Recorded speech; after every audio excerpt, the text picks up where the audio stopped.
from the start. Yeah, inshallah. Assalamualaikum warahmatullahi wabarakatuh. Waalaikum assalam warahmatullahi wabarakatuh. Alhamdulillahi wahda. Wassalatu wassalamu ala man la nabi ba'da. Fa'a'udhu billahi minash shaitanir rajim. Bismillahir rahmanir rahim.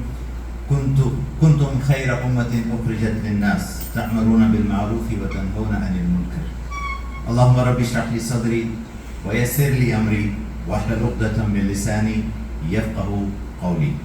First of all, on behalf of All India Islahi Center, I welcome all of you, especially the participants who will be completing their workshop today, inshallah. The ayah that I started my talk with, Allah says, Kuntum khayra ummatin ukhrijat lin-nas. You are the best of the nations evolved for the whole mankind. Allah is saying that we are given the privilege of being the khayra ummah, of being the best of nations, not for ourselves, not for the Muslims, but ukhrijat lin-nas. You have been evolved as the best of nations for the whole mankind. Why is it that this special privilege is given to us? Why is this discrimination, if I may so say so, to understand? Why this difference that we are given the privilege of being the khayra ummah, the best of nations? We are given this privilege of being the khayra ummah because it's not because we are Muslims, so we have a high position only because we are born in a Muslim society or in a Muslim family. The thing is, just like in a school, a peon has low status, low salary, but his responsibilities are also very low. Similarly, the teachers in a school, they have higher salaries, responsibilities are also higher. So the person who enjoys the highest position in a school is the principal, who is enjoying this status of being the highest position in the school. Why? Because he is the one who is given the maximum responsibilities in the school. It's not a privilege that we are given the position of khayra ummah, the privilege of being born in a Muslim family. That is not what we are enjoying by being a part of the khayra ummah. The reason why we are given the position of khayra ummah is because we as Muslims are given far more responsibilities than any other people on the face of the earth. That's why we are khayra ummah, because we are given more responsibilities. So if a person who's taking care, who's given certain responsibilities, if he does not fulfill his responsibilities, what will happen? Let's take the example of a school principal. If he is not fulfilling the responsibilities given to him, what will happen? The principal will be removed, and in his place somebody else will be brought to carry on the responsibilities of the school. That is exactly what Allah subhanahu wa ta'ala says, that kuntum khayra ummatin ukhrijat lin-nas. What for? Ta'maruna bil ma'rufi wa tanhauna 'anil munkar. You are given this responsibility of calling people to the right and stopping people from what is wrong. And this is why we have conducted this workshop, because we want to fulfill our responsibility of calling people to the right and stopping people from being wrong. And one of the ways of doing this task is to go and speak to the people, to communicate your ideas, communicate your deen, communicate the law that Allah has given us, the Quran, the Sharia that Allah has given us to others. You only communicate well if you are prepared, if you become that leader. So we could fulfill this responsibility of being khayra ummah. We have conducted this workshop. And at the same time, it is very important for us to know that even as the ummah, if we fail to fulfill our responsibilities, what is going to happen?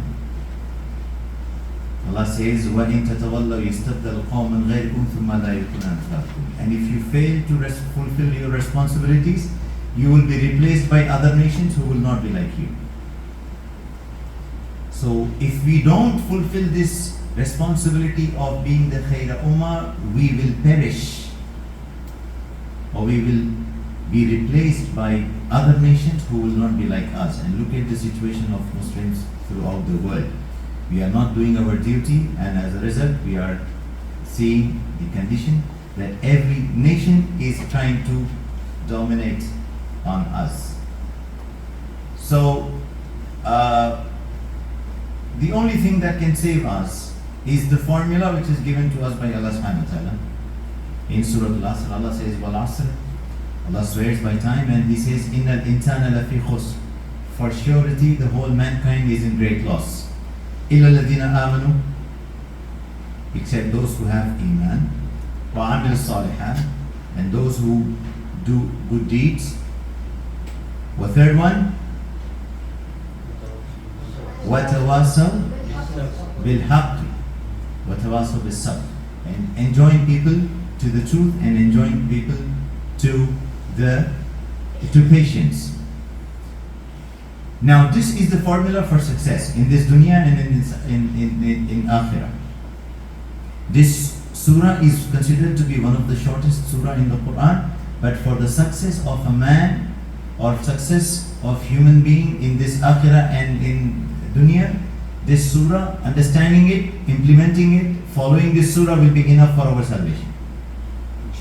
First of all, we need to have the right iman. To have the right iman, you have to have the right knowledge. So, to fulfill the first criteria, you have to have the knowledge which will lead you to have the right iman. Then, if you know something, if you have certain knowledge, start implementing it. You follow it yourself. You start doing the good deeds. And when you start doing your good deeds, comes the third part, that is you, وَتَوَاصَوْا بِالْحَقِّ. Call people to the truth. And when you do so, when you call people to the truth, you will face a lot of hardship. And in that situation, you will have to be very patient. وَتَوَاصَوْا بِالصَّبْرِ. If you follow these four steps, you will be successful in dunya and akhirah according to Allah subhanahu wa ta'ala. So once Allah says this is the way to be successful, then we believe that this is the way to be successful. So the main purpose is learn, practice, preach. To preach, one of the ways of preaching is by going out and presenting your knowledge to the people around you. How we present? I mean, a good speaker has several qualities. And one of the good qualities of a good leader is that he's a great speaker. And we have had this workshop so that we just identify that great speaker, that great leadership skill in us. We polish it and we make sure that you come out with all your skill and with the best of your ability in presenting this knowledge. So this was the purpose of keeping this workshop, and may Allah accept this workshop from us and reward everyone who is involved in this, especially the participants who have prepared well, who have done well. MashaAllah, tabarakallah. Wa akhiru da'wana, and alhamdulillahi rabbil alameen. Assalamu alaikum wa rahmatullahi wa barakatuh.